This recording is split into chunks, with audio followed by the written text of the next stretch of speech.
Hey guys, it's Kevin from JazTime.com, and today we'll be going over the Audemars Piguet's Royal Oak Chronograph in the Rose Gold.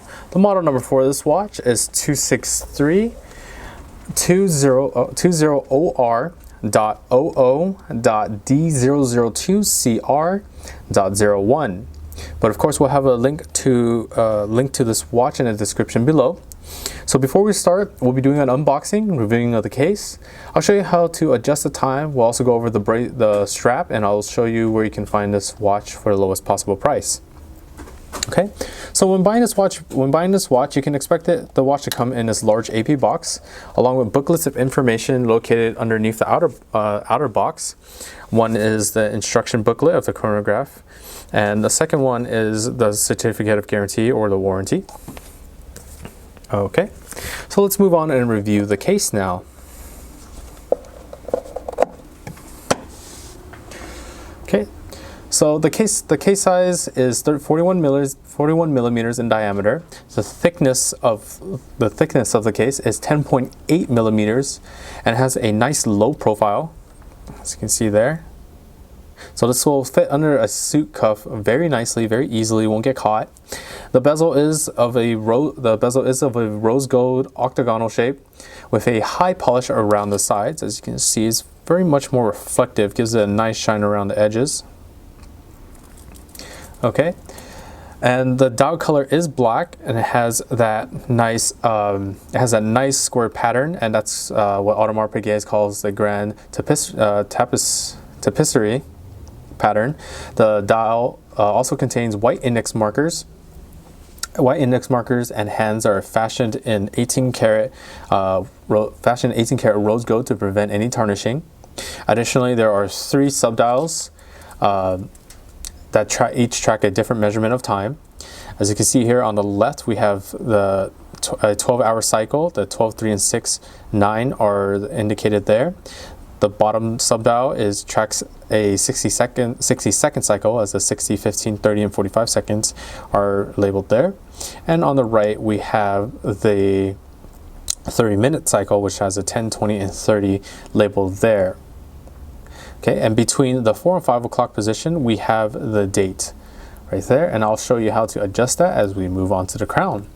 So let's review the crown now. The crown is located here at the 3 o'clock position, and it is currently in wearing position, meaning that the crown is screwed in against the case and is ready to wear.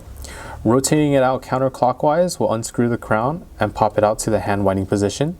During the hand winding position, the watch can now be manually wound 20 to 30 times clockwise, as you see here. Any more and it might damage the watch. With a light tug of the crown, we'll set it to the date position, in which you can adjust the date very quickly. As you can see, between the 4 and 5 o'clock position, the date just easily swaps as I go clockwise. There's a click every time I swap to each date. Very useful than having to do 2 revolutions of the hand around the dial to switch the date only once. With a final tug, this will set the watch to the hand setting position, which you will be allowed to set the hands bidirectionally. And along with that, will stop the seconds in the subdial down here once pulled out fully. Okay, and you can go ahead and screw that back in. Always make sure to screw this crown back in nice and snug against the case, as that keeps this watch water resistance up to 50 meters or 330 feet. Okay, so now you're probably wondering, why isn't the main second hands moving? Well, this is because this watch is a chronograph, which is a fancy way of saying a stopwatch or a timer. So basically, the top chrono pusher located here at the 2 o'clock position, you just have to unscrew it counterclockwise, and that pops it out. What that does is it actually starts the second hand's movement. As you can see it go now. And you're probably wondering, well, what's the purpose of this? Well, when you press it in again, it'll stop the movement. And the purpose of the chronograph is, well, some back history. The chronograph was invented to track the lap times during horse races. So you could start the timer when a horse starts its lap, And you can also stop the timer when it finishes this lap for accurate time tracking, as the subdials on the left and right here will move over 1 tick. Obviously, once this makes 1 revolution, it'll make a minute tick down here, and then once this does 2 revolutions, this subdial, the left subdial will make 1 tick for the hour, because this tracks 30 minutes, and that'll track an hour, and this whole dial will track 1 minute. Okay, so once you stop the timer, once you stop the second hands from moving, it allows the bottom chronograph pusher located here at the 4 o'clock position. It allows it to reset the hands back to the start, as shown there. See the hand moves back. I can demonstrate that one more time. So the hand moves. See, and you stop at the 5 minute mark or 5 seconds mark, and bam, resets.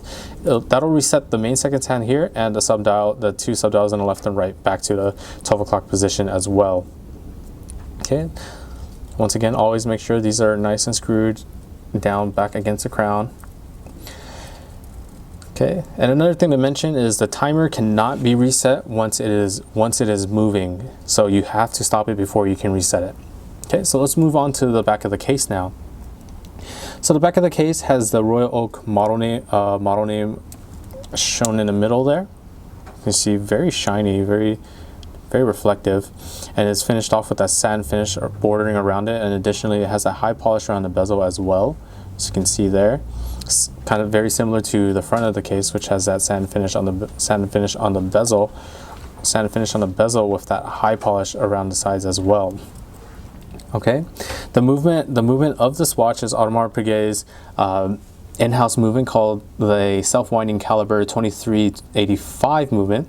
It is a movement with a 40-hour power reserve, and is made up of 37 jewels and 304 parts that all synchronize together to allow the chronograph function and the adjustment of the date, as you saw earlier, to adjust that date very quickly, very easily. Okay, so let's go ahead and review the strap now. So the strap is a black alligator leather strap.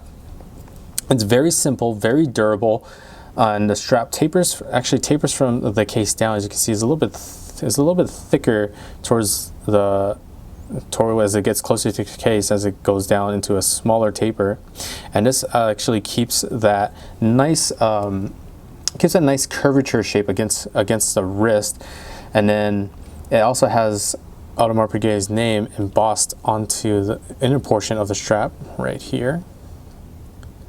Very cool, very beautiful strap. The buckle is Audemars Piguet's 18-karat rose gold buckle. It has the name Audemars Piguet indicated there as well. And it works a little bit differently. It actually has a little portion that actually punches into one of the holes and sits on top of one of the clasp blade. This single clasp blade is actually a very neat design, because it actually helps keep that curvature shape, of the strap when you wear it. So it's very nice, very good, very nice to have. Okay, so let me go ahead and show you this watch on my wrist now. Show you. Yeah. Okay. So here's that watch on the wrist. Look at that. It's very beautiful. Look at that high polish on the side of the bezel. It's very, very nice, very reflective. The dial is also very, very beautiful. It has that black, really contrasts with that 18-karat rose gold, and it just really pops. Oh, and overall, it's so, look at that. Even the profile, very low, will fit under suit cuffs. Like, once again, as I mentioned, will fit under suit cuffs very well. It's just overall very classy, very nice watch that really isn't too busy of a face. Okay, so if you have any questions about this watch, please leave a comment below. If you want to buy this watch or any other models for the lowest possible price, please check out our shop at JazTime.com. We have the lowest price guaranteed, a 1-year warranty, free shipping, and if you like the video, please like and subscribe. We've got lots more to show you guys. Thanks for watching. Hope to see you guys soon.